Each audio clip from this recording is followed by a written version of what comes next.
it's Robin. It's Wednesday night, and you are joining me in the kitchen in crab cakes and meatball mode. That's what's happening in my kitchen. My sauce is almost done. I need meatballs to go with it, so I've got to make those. I didn't want sauce and meatballs for dinner. I want crab cakes. I saw crab meat at the store today. It looked great. So I'm halfway into making my crab cakes, and I'm so glad you could join me. So I've got the juice of 1 lemon into my crab meat. And I keep my crab cakes very simple, very clean. I don't put Old Bay in them. I don't put, anything super spicy. I like my crab meat to stand on its own with some citrus, some garlic. That's it. So I do have citrusy garlic, Trader Joe's. Just gonna put a little. For the amount of crab meat I have, I just put a little. And I have some 3 onion, only because I'm being lazy tonight and not cutting up an onion. I've got to do onions tomorrow for pot roast onion soup, and I just did not feel like tackling them 2 days in a row. So there's my crab meat with seasoning. To this, I am going to add some mayonnaise,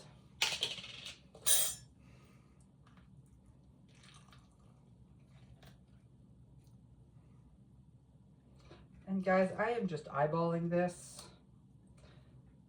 but I don't think it's a big deal. I like mine nice and moist, so therefore probably use a little more mayonnaise than others might, but that's okay. My crab cakes. A couple of eggs, and the eggs are just a binder to keep it all together. Or in my case, we're just gonna put the whole egg in. Why not? It's been that kind of a night. Okay, 1 egg.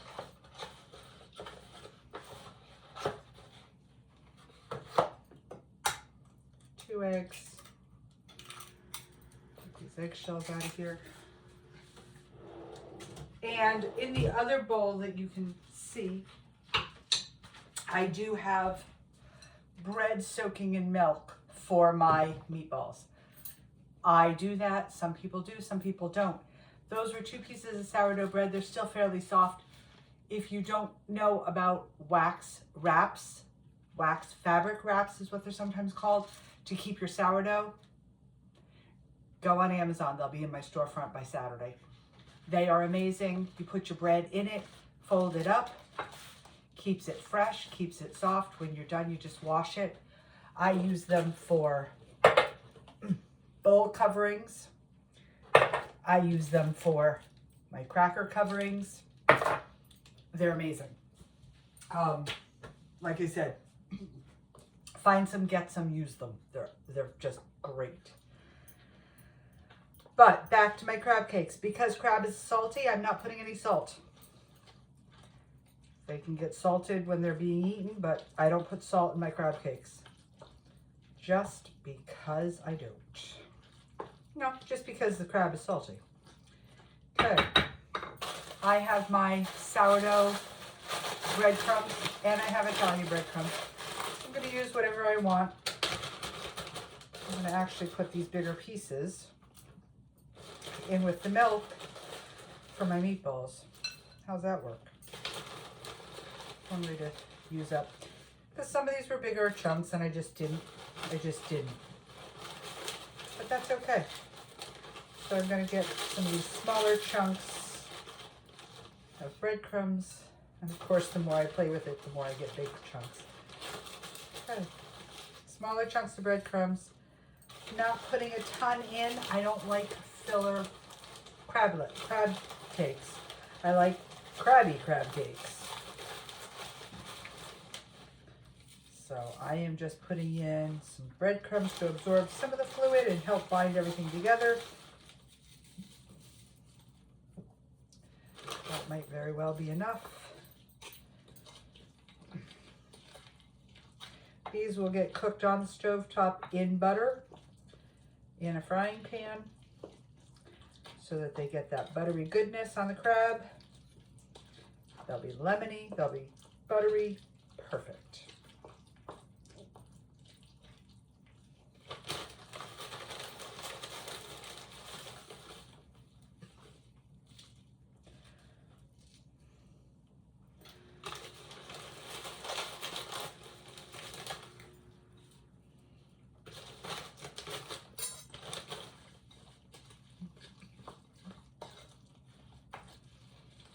Okay.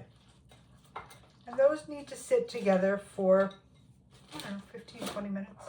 I do need to add a little garlic to it.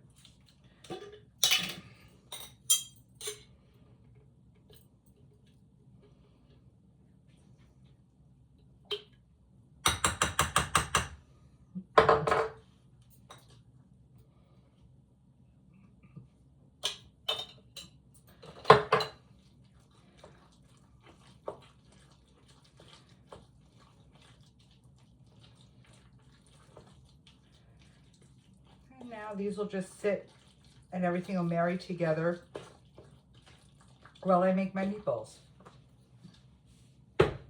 Which the upside of my meatballs is they go in the oven, not in the frying pan. So I don't have to stand and babysit them. I just have to roll them and put them in. And now for my meatballs, I use ground pork and ground chicken. We like it. That's what my kids and I like. It's lower in fat. It's not greasy, like sometimes meatballs can get greasy from the beef. And it's easy to access. I used to only use the meatball mix, but it's not always able to be found. So I can always find ground pork and ground chicken. And I'm going to do 2 pounds tonight of pork. And that's the other nice thing. It comes in a 3-pound pack, but each pound is by itself. So you don't have to use all 3 pounds. Tilly, please get out of that. I have a shopping bag on the floor and the cat's trying to get into it. It's got onions in it. Crazy cutie. So I'm doing 2 pounds of pork.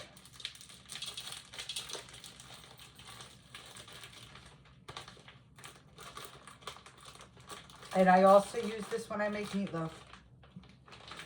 I no longer am searching for beef and that kind of thing. I use this. It's easy. It's light. It's not heavy and greasy. And it's easy to find. If you don't like ground chicken, use ground turkey. It's not a big deal. And the ground chicken sadly does not come divided like my pork does. So this is all an eyeball estimation that I'm getting 2 pounds of chicken, but it will be what it is once I have my meatballs mixed. Okay. Now I will package for the freezer. I will combine these two together a little bit to start them so that we don't have anything weird. The pork and the chicken incorporate very nicely.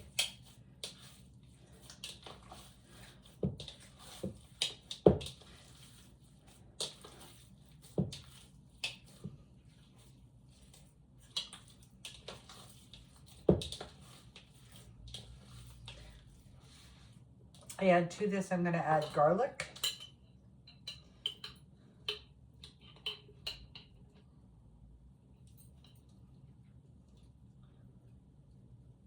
Which is my roasted garlic. And I do like my meatballs garlicky, so that's a lot of garlic, but that'll be okay. It's roasted, it's a little sweeter and more mild. It'll be fine. So 2 scoops of garlic.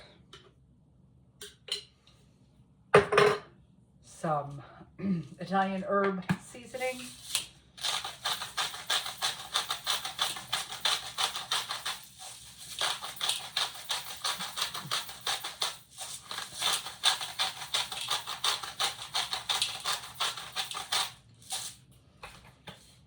And I like a little extra oregano, and I forgot to grab that out.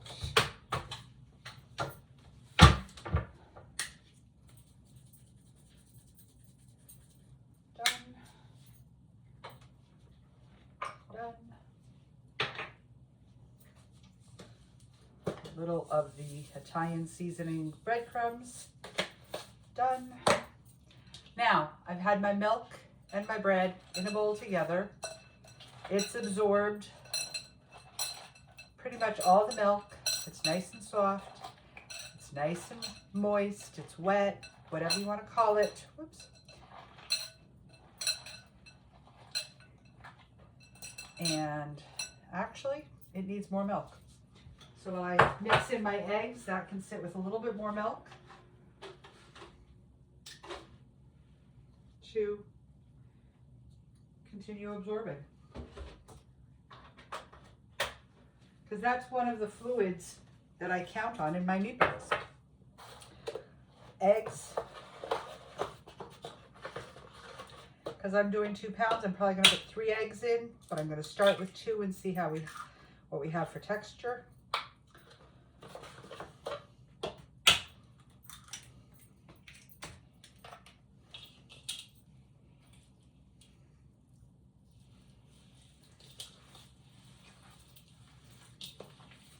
And I do this by hand. If by hand doesn't work for you, use a big spoon, use a spatula, however you can do it. I know some people put it in a mixer.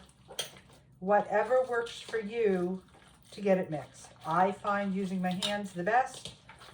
But you know what? I know not all people like to touch meat. I know not all people like to use their hands to cook. That's okay. So we have this all nice and mixed. And I've incorporated my pork into my chicken. My chicken is into my pork. Everybody's happy.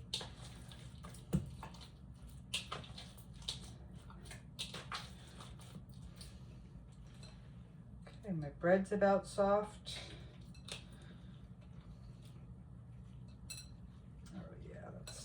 Getting nice. I just had 2 pieces of sourdough bread that I soaked. You can soak the end of an Italian loaf. You can soak some sandwich bread. You don't have to soak anything if you don't like this idea. It doesn't impact. Use breadcrumbs. Really, these are that easy. I think the most important thing is the fact that I use the different meat, the garlic, and the eggs.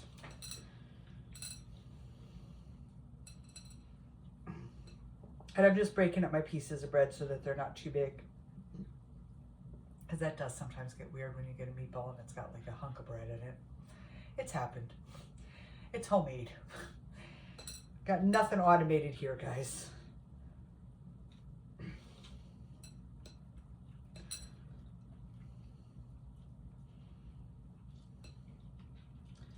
Okay, and I'm gonna put this right in to my meat. Start mixing that in.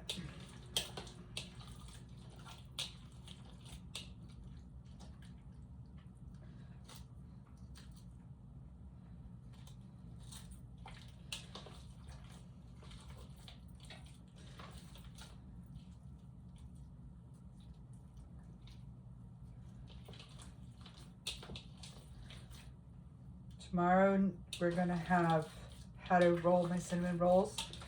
My dough is getting happy today and rising and doing stretch and fold. So tomorrow we'll have how to roll cinnamon rolls and how to bake your cinnamon rolls and how to make the frosting, which frosting might be my favorite part. But that being said, I do like them.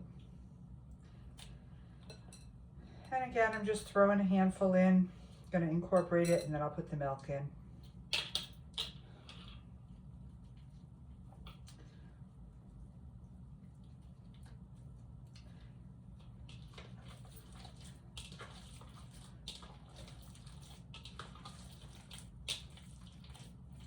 I don't put cheese in my meatballs just for the simple fact that these are not going into my sauce until it's time to have spaghetti and meatballs or pasta and meatballs. My meatballs can become Swedish meatballs. They can become marsala meatballs.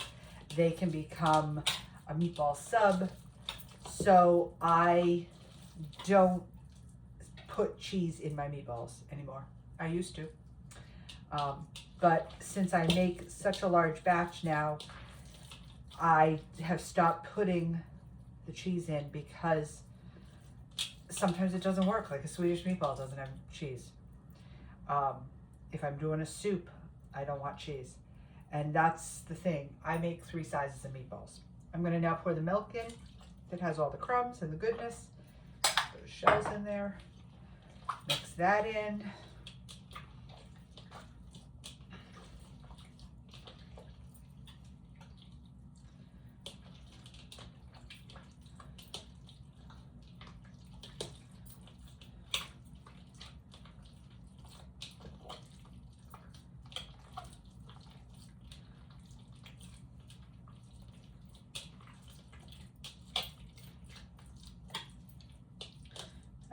Okay. This is all going to sit for about 10 minutes, 15 minutes. I've got to get the meat off my hands.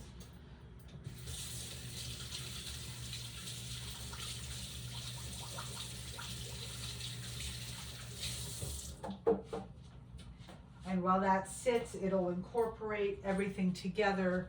It'll get the milk incorporated in the meat. And I'll check it again one more time, and then I will roll them and bake them. I don't think it's going to need another egg. I have a sweet potato to go with my crab cakes. I'm going to pierce. And I tend to microwave my sweet potatoes just because they're easy. You could roast it, whatever you want. That's going to go in the microwave for about 8 minutes. And here's my tray to put my meatballs on. Literally Silpat 350. I check them about 20 minutes, 15 minutes in. Usually they're done. Sometimes they go 20. And we got meatballs. Now I do a bigger meatball. I do a smaller meatball that's a sandwich one. This would be spaghetti and meatballs, sandwich, and then soup. I like to have all 3 options. If I've got kiddos coming over for like a spaghetti dinner, I'll make big ones for the parents and little ones for the kids. What kid wants a meatball that's half the size of their head? They might think they want it, but it's a big mess. And then mom or dad or whoever has to cut it and has to manage it. If you give them little meatballs that are kid size, they can manage them themselves. Tip. Also, if you make a soup, a wedding soup, a bean soup, a ham soup, a chicken soup, throw some meatballs in. It's fun. It's an extra boost of protein. And it goes so well because the meatballs are already a moist item. They're not going to absorb your soup broth. They're just going to get some of the flavor.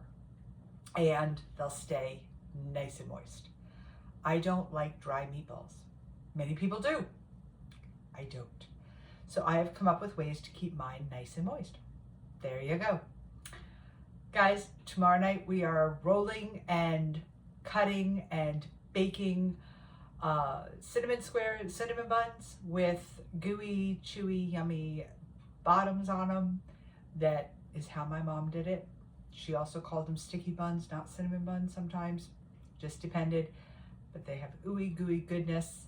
And then they're going to have a cream cheese Cinnabon frosting. So on that note, I'm going to go make some crab cakes while these sit. While my crab cakes cook, I'll roll these, pop them in the oven while I eat dinner. Guys, have a fabulous Wednesday. I hope I've inspired you to do something that you might not have thought about doing, or better yet, maybe try homemade crab cakes that always seem like, ooh, so hard. Buy them. Buy the crab meat. You can control what goes in it. You can know what goes in it. If you don't like peppers, you don't have to put them in. I didn't put them in. If you don't like some of the seasonings, you don't have to put it in. Put in what you like. I'm trying to share with you ways that you can have anything you want to eat, easy, quick, and to your taste. Because my taste and your taste, I'm sure, are two different things. Have a great night. Have a wonderful Thursday, and I'll see you tomorrow night. Bye.